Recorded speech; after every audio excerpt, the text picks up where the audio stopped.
Salam saudaraku semuanya, kiranya dalam keadaan sehat dan tetap ada dalam perlindungan Tuhan. Amin. Dalam sapaan rohani GKJ Cakraningrat saat ini, kita akan belajar tentang kenaikan Tuhan Yesus ke surga. Karena tidak lama lagi, tanggal 21 Mei, kita akan bersama-sama beribadah merayakan kenaikan Tuhan Yesus ke surga.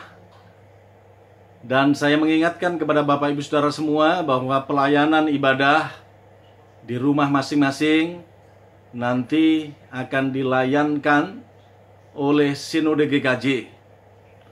Serentak seluruh gereja-gereja Sinode GKJ beribadah, dan tentunya beribadah di rumah masing-masing untuk merayakan kenaikan Tuhan Yesus ke surga. Tim multimedia GKJ Cakraningrat akan mempersiapkan segala sesuatunya. Nah, saudaraku yang dikasih dan mengasihi Tuhan, bacaan kita terambil dari Lukas pasalnya yang ke-24, ayatnya yang ke-50 sampai dengan ayatnya yang ke-53. Silahkan yang membawa Alkitab atau yang sudah mempersiapkan Alkitab dibuka dalam Lukas pasalnya yang ke-24, ayatnya yang ke-50 sampai dengan ayatnya yang ke-53. Demikian. Lalu Yesus membawa mereka keluar kota sampai dekat Betania. Di situ ia mengangkat tangannya dan memberkati mereka. Dan ketika ia sedang memberkati mereka, ia berpisah dari mereka dan terangkat ke sorga. Mereka sujud menyembah kepadanya, lalu mereka pulang ke Yerusalem dengan sangat bersuka cita. Mereka senantiasa berada di dalam bait Allah dan memuliakan Allah. Amin. Saudaraku yang dikasihi dan mengasihi Tuhan Yesus Kristus, kenaikan Tuhan Yesus ke surga harus kita pahami, kita mengerti sebagai sebuah peristiwa sejarah. Sejarah itu berarti peristiwa yang benar-benar terjadi pada masa lampau. Itulah sejarah. Maka ketika kita mengatakan bahwa itu peristiwa sejarah, apa yang menjadi buktinya bahwa kenaikan Tuhan Yesus itu memenuhi unsur-unsur dari sejarah? Yang pertama, Bapak Ibu Saudara, bahwa kenaikan Tuhan Yesus Kristus ke surga itu terjadi di Betania. Betania, setelah saya periksa, saya cari di Google, karena saya tidak pernah pergi ke Yerusalem, ya. Itu dari Yerusalem menuju Yeriko, itu sekitar 3 km. Dan berada di lereng bukit, ya, yang kita kenal dengan Bukit Zaitun. Nah, di sana lalu kemudian pertanyaan yang muncul adalah, siapa yang menyaksikan tentang kenaikan Yesus ke surga itu? Dan berdasarkan kesaksian Alkitab Perjanjian Baru, ya, kita paham, kita tahu, kita mengerti bahwa murid-murid Yesuslah yang menyaksikan peristiwa kenaikan Tuhan Yesus ke surga. Mengapa? Karena mereka bersama-sama dengan Yesus berada di Betania. Dan dalam kesaksian perjanjian baru, Yesus naik ke sorga itu bukan pada waktu malam, tetapi terjadi pada saat siang hari. Oleh sebab itu mereka dapat menyaksikan peristiwa kenaikan Tuhan Yesus ke surga itu dengan jelas. Dan yang menyaksikan tentu 11 murid Yesus itu. Karena Yudas Iskariot sudah mati. 11 murid Yesus yang menyaksikan peristiwa kenaikan Tuhan Yesus ke surga. Dan dalam perspektif kesaksian pada saat itu, saksi itu dikatakan sah jika lebih dari satu. Ya, saksi itu dikatakan sah jikalau lebih dari satu. Ini 11 yang menyaksikan peristiwa di mana Yesus naik ke surga. Dan tentu Bapak Ibu juga paham bahwa sebelum Yesus naik ke surga, ada waktu 40 hari. Yesus yang bangkit dari antara orang mati itu berkali-kali menampakkan dirinya kepada para murid-muridnya, mengajar tentang Injil Kerajaan Allah kepada para murid, meyakinkan para murid bahwa Yesus benar-benar bangkit. Demikian juga pada peristiwa kenaikan Tuhan Yesus ke surga.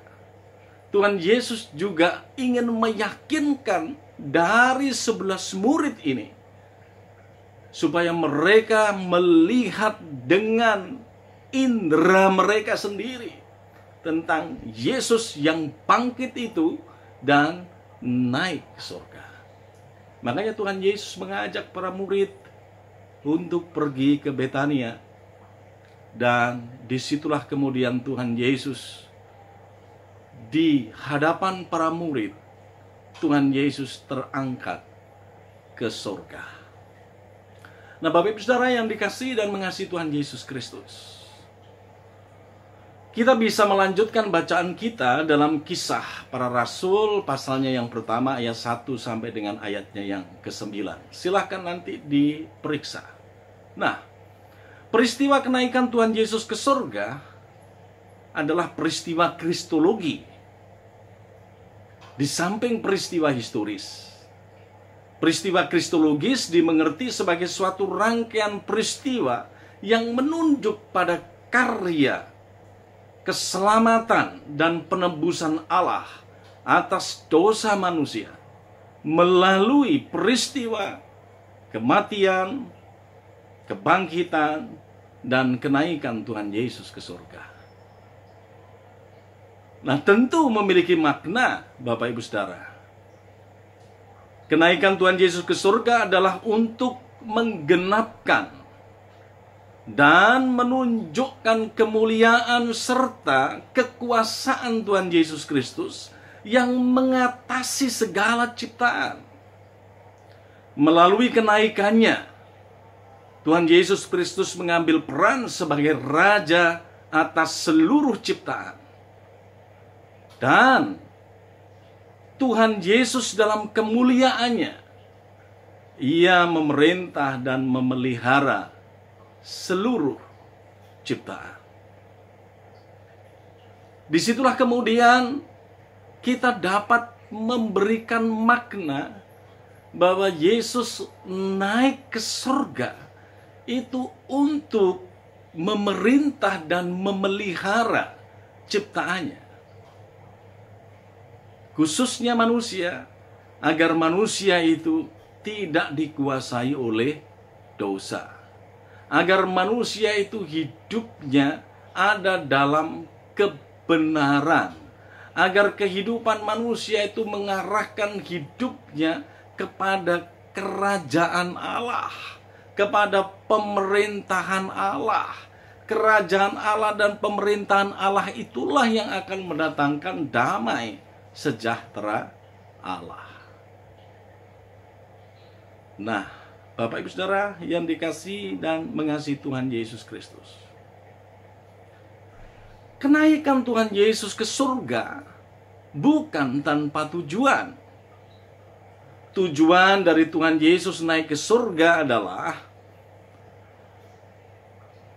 memberikan pengharapan dan kebenaran akan janjinya, yaitu bahwa Tuhan Yesus menyediakan tempat bagi orang-orang percaya. Tuhan Yesus menjanjikan tempat di sorga.